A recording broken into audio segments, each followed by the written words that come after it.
At 9 o'clock the next morning, Ada and Iggy showed up at Rosie's. They loaded the wagon and covered it with a sheet. Then they headed to the Blue River Creek Library. A dozen canvases surrounded the parking lot. Rosie found Aunt Rose, Boss, Marion, and the McAllister sisters in the corner. "Rosie!" they cheered. "Ada! Iggy!" Just then Bernice arrived with a woman in a big floppy hat with casts on her wrists. It had to be June. "Okay," said Bernice. "We're here." She took off June's hat. "Surprise!" yelled the Riveters.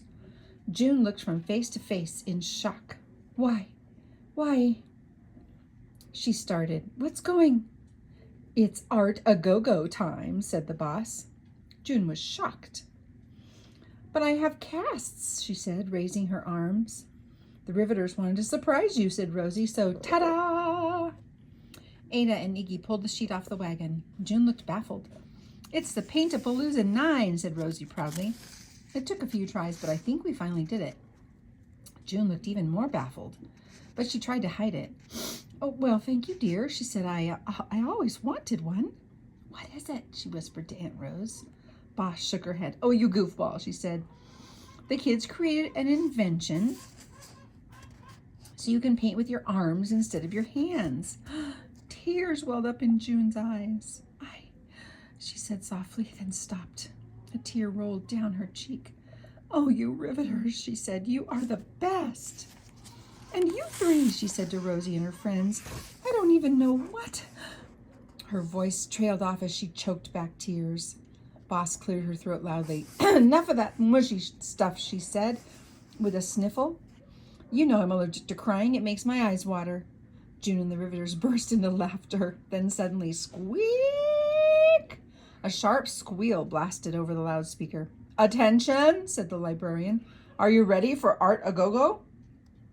"Go, go," the crowd cheered. June dried her eyes with her sleeve and smiled. "Yes, I am," she said. She smiled at Rosie, Ada, and Iggy. "Thanks to you," the librarian announced. "This year's theme for the Art a Go-Go competition is home."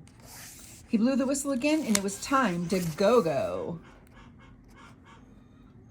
Chapter 15. Rosie set up the Paint-A-Palooza and helped June into the gloves. "Are they okay?" asked Rosie. "They're weird, but okay," said June. "I'm ready to paint." June stood in front of the blank canvas. "This is the exciting part," she said. "I love brainstorming." "Me too," said Rosie. June stepped onto the foot pump. Rosa, Ada, and Iggy watched nervously. The raucous Riveters held their breaths. Pump, pump, pump. Nothing happened. Pump, pump, pump. Nothing. Pump, pump. Rosie's heart sank. Pump. Suddenly, paint snaked